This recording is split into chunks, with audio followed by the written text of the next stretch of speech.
हमारे कपड़ों के अंदर क्या है, हमारी चड्ढी में क्या है, ये ज्यादा क्वेश्चन पूछते हैं। दोस्तों, कुछ इस तरह के सवालों से भरा हुआ था हमारा पिछला एपिसोड। हंग्री स्पिरिट्स चैनल में आपका स्वागत है।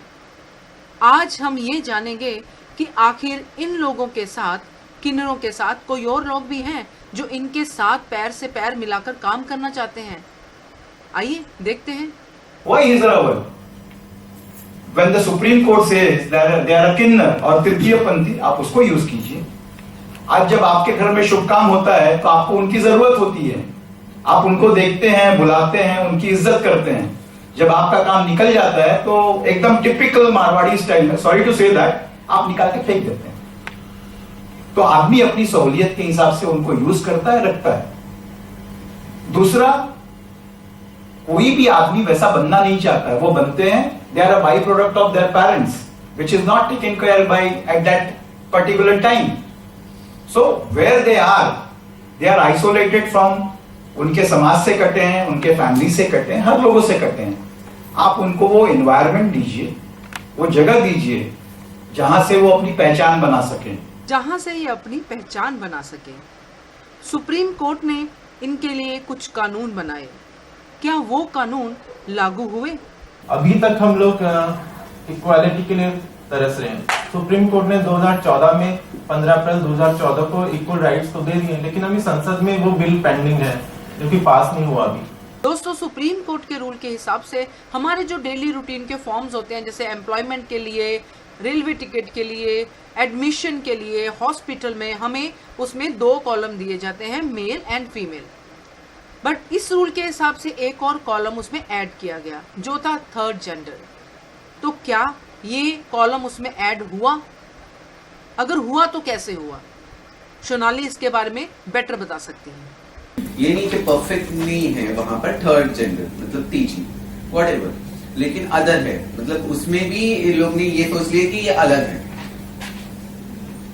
कि ये नहीं थर्ड जेंडर नहीं है, ऐसे नहीं। इतना सब कुछ उन्होंने स्पेसिफाई करके लिखा कि वहां पर सुप्रीम कोर्ट में लोग ने पास किए हैं वो, फिर उसने हो इतना सब कुछ होने के बाद में भी गवर्नमेंट ने अदर बना दिया, मतलब दूसरे हैं ये, अदर्स, दूसरे हैं ये फीलिंग है सोनाली की, क्योंकि उन्होंने ये चीज फेस की।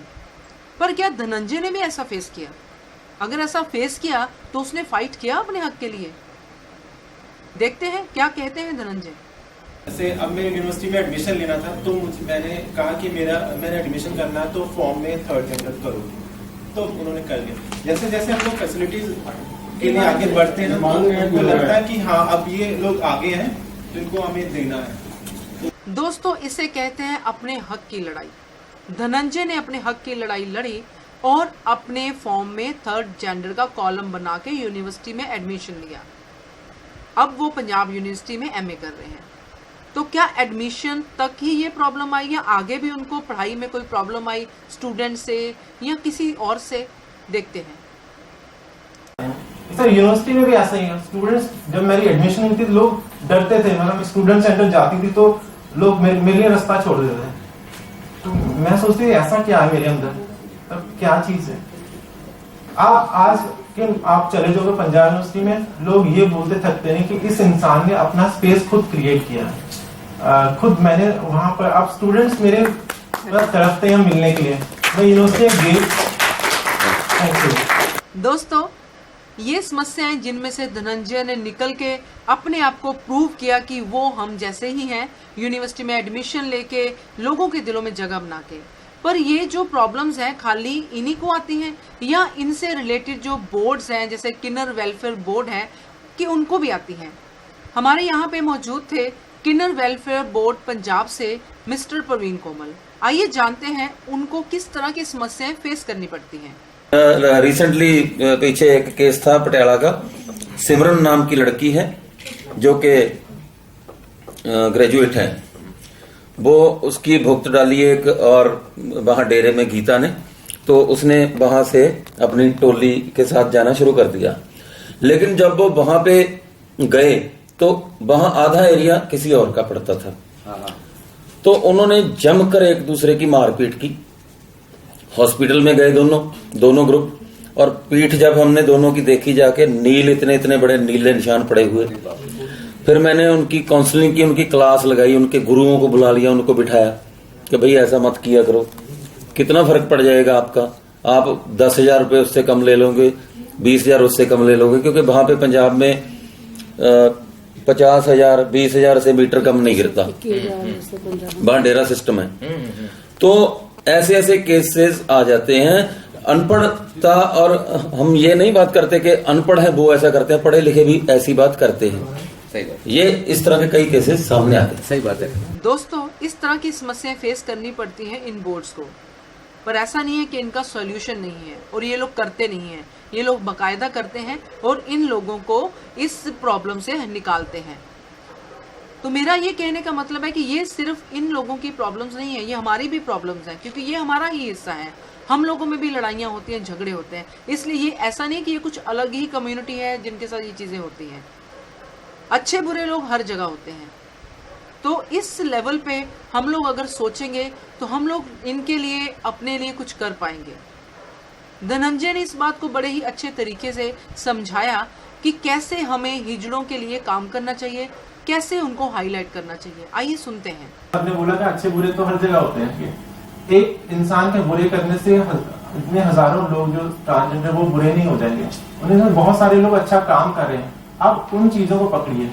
कोई एजुकेशन में है, कोई एम्पावरिंग में, लाइक कोई बुटीक चला रहा है, कोई पार्लर चला रहा है। आप उन चीजों को ढूंढिए और उसको हाईलाइट करिए कि देखिए मेरे पास बहुत सारे लोग आते हैं। मैं ऐसी जगह पे लेके जाते हूँ न्यूज रिपोर्टर्स को कि ऐसे एक चाय बनाने वाली चाय बेचती है, वो काफी साल 10-15 साल से चाय बेचती है, तो मैं उनके पास ले जाती हूँ, देखो ये।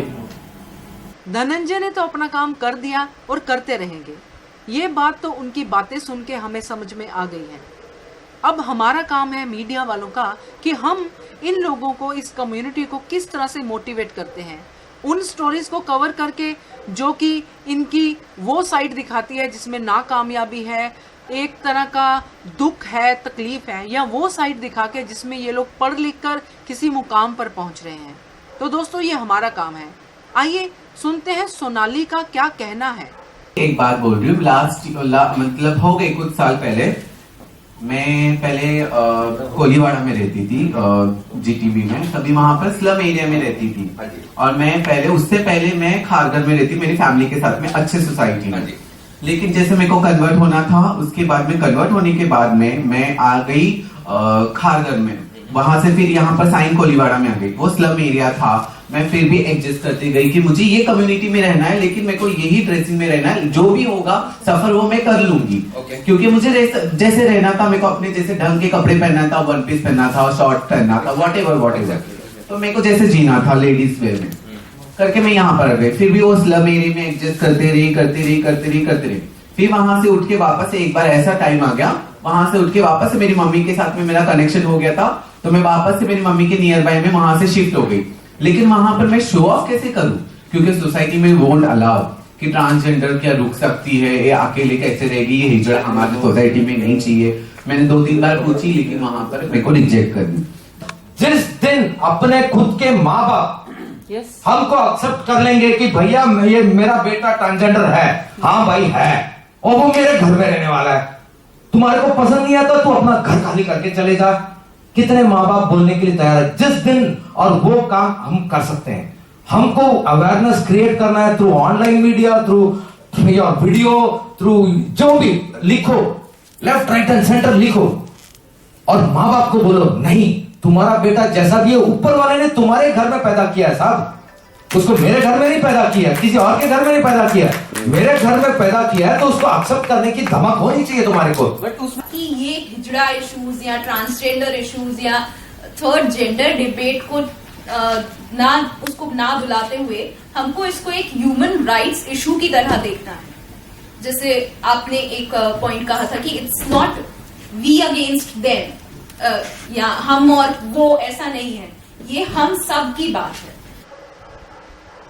जी हाँ दोस्तों, ये हम सब की बात है। धनंजय और सोनाली की बातें सुनकर मीडिया वालों को तो जोश आ चुका है। अब देखना है कि आप सबका जोश क्या कहता है। हमारा हंग्री स्पिरिट्स चैनल इस वीडियो को डाल के अपनी तरफ से एक काम कर चुका है। अब आपका काम है इस वीडियो को शेयर करना, उन लोगों तक पहुंचाना जो इस वीडियो को देखकर मोटिवेट हो सके।